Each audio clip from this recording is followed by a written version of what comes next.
Yo guys, ketemu lagi dengan kita di sini masih di segmen Segelobat Info, di mana nanti di sini kalian bisa dapetin info terbaru dan terpanas tentunya guys. Oke, hari ini pukul 18 lebih 11 menit ya. Masih di tanggal yang sama 9 Desember 2022 guys, di hari Jumat. Gimana hari ini kalian masih semangat ya? Tentu saja semangat karena besok kita weekend guys. Tidak lupa kami ingatkan kembali ya, di perjalanan kalian harus tetap hati-hati, patuhi rambu-rambu lalu lintas dan selalu patuhi juga protokol kesehatan guys. Dan kita langsung saja ya untuk global crypto market cap hari ini tidak jauh berbeda dari tadi pagi guys. Masih naik di 2,24%. Ini bagus ya.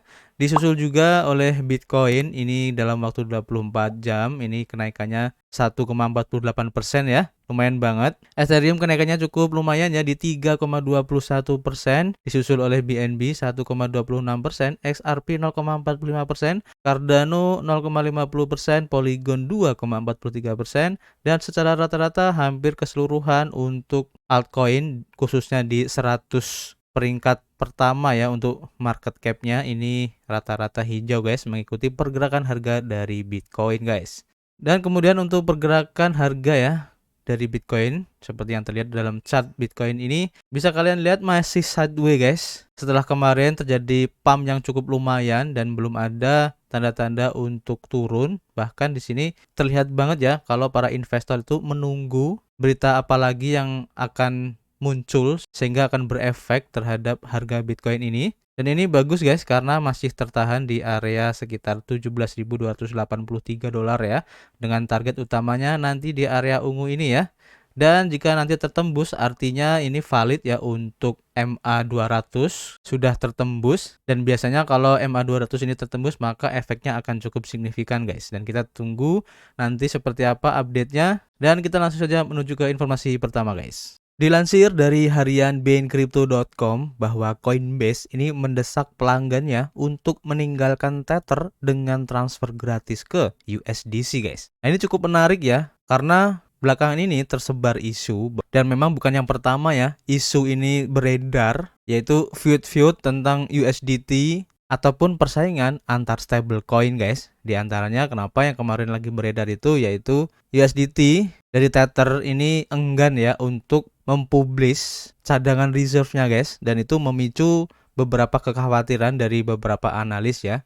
Dan salah satu exchange yang menanggapi langkah dari Tether tersebut yaitu Coinbase, di mana Coinbase itu mendesak ya buat para pelanggannya itu agar meninggalkan Tether untuk segera mentransfer USDT mereka ke USDC guys, yang dianggap oleh Coinbase lebih aman. Kita baca informasinya aja. Jadi pertukaran kripto terbesar di Amerika yaitu Coinbase ini tidak ingin pelanggannya menggunakan stablecoin Tether. Ini malah menawarkan insentif pada stablecoin-nya sendiri yaitu USDC guys. Dalam posting blog perusahaan pada 8 Desember, Coinbase mendesak pelanggannya untuk beralih ke dolar digital terpercaya dan bereputasi baik yaitu USDC. Ia menambahkan bahwa USDC adalah salah satu stablecoin paling terpercaya dan bereputasi baik, didukung penuh dengan cadangan berkualitas tinggi. Langkah tersebut merupakan upaya untuk menyaingi stablecoin Tether yang tetap menjadi pemimpin besar ya untuk saat ini di bidang stablecoin ya. Dan selanjutnya USDC dikeluarkan oleh Circle, sebuah perusahaan yang berafiliasi dengan Coinbase yang ikut mendirikan stablecoin pada tahun 2018. Coinbase kini telah memulai transfer tanpa biaya antara USDT dan USDC untuk mendesak pelanggannya melakukan perubahan guys. Jadi gratis ya untuk swap dari USDT ke USDC. Seperti yang dilansir dari akun resmi Twitter dari Coinbase guys, nanti kalian bisa baca sendiri. Coinbase menegaskan kembali ya bahwa stabilitas dan kepercayaan adalah yang paling penting bagi para pelanggan. Sekarang lebih dari sebelumnya guys. Pangsa pasar USDC telah tumbuh dengan mengorbankan USDT selama 1 atau 2 tahun terakhir sehingga banyak pengguna tampaknya setuju. Ia menambahkan bahwa USDC memberikan transparansi melalui pengesahan bulanan oleh Grant Thornton LLP, salah satu perusahaan audit, pajak, dan penasihat terbesar di Amerika. USDC itu unik karena 100% didukung oleh uang tunai dan perbendaharaan Amerika Serikat jangka pendek yang disimpan di lembaga keuangan yang diatur Amerika Serikat. Jadi Tether belum mengeluarkan audit penuh ya, tetapi menyatakan bahwa cadangannya juga didukung penuh. Pada 2 Desember, perusahaan mengecam feud media arus utama terkait meningkatnya risiko pinjaman. Coinbase yang mendapatkan bagian terbesar dari pendapatannya dari biaya transaksi di atas rata-rata industri.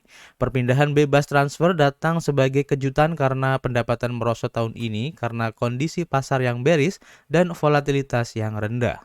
Pada 8 Desember, Bain Crypto melaporkan bahwa CEO Coinbase yaitu Brian Armstrong memperkirakan perusahaan akan menghasilkan setengah dari pendapatan tahun 2021 tahun ini.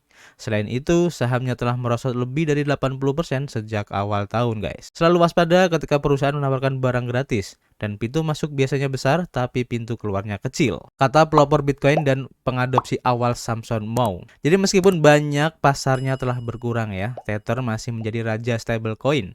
USDT saat ini menguasai 46% dari total pasar stablecoin menurut CoinGecko.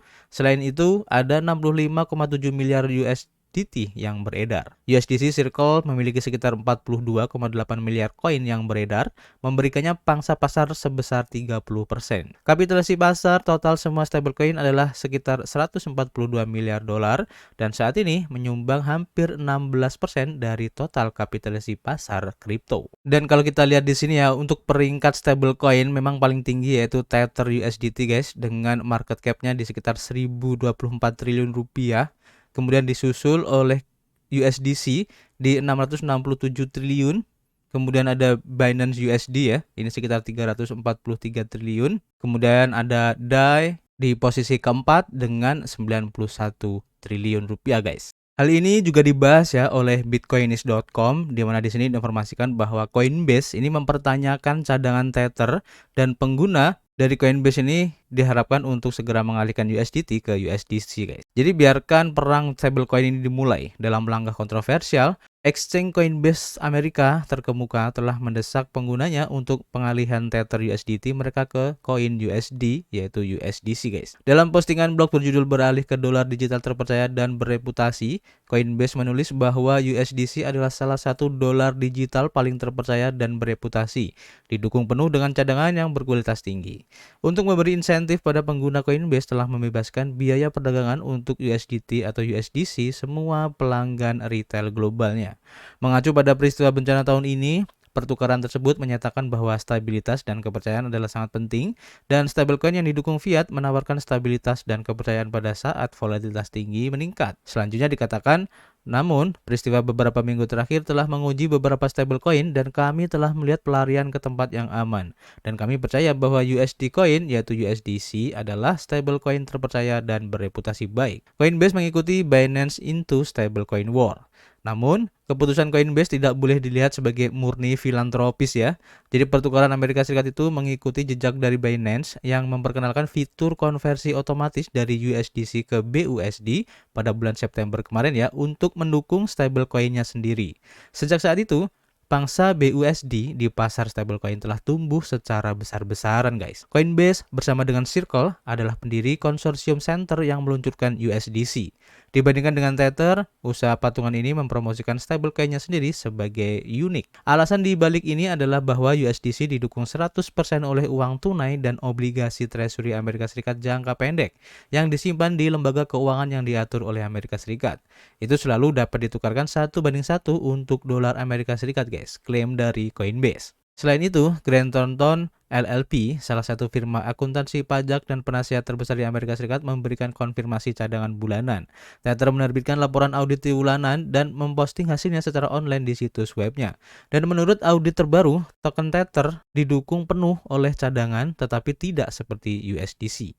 Sekitar 82,45% adalah uang tunai, dan deposito jangka pendek dan surat berharga lainnya sekitar 9,02% pinjaman dengan jaminan. Tidak ada kepada afiliasi, dan 4,69% berupa obligasi korporasi, dana dan logam mulia, dan 3,85% investasi lainnya, termasuk token digital. Desas-desus dan spekulasi tentang cakupan USDT yang tidak memadai hampir setua pasar kripto itu sendiri guys.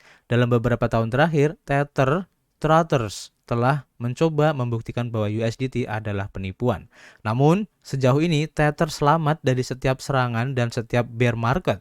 Dan hebatnya lagi, USDT adalah yang tertua ya dari semua stablecoin sekarang ini guys. Tether mengklaim bahwa ada konspirasi terkoordinasi terhadap perusahaan mereka. Tether CTO yaitu Paulo Arduino belum secara pribadi ya mengomentari keputusan Coinbase ini.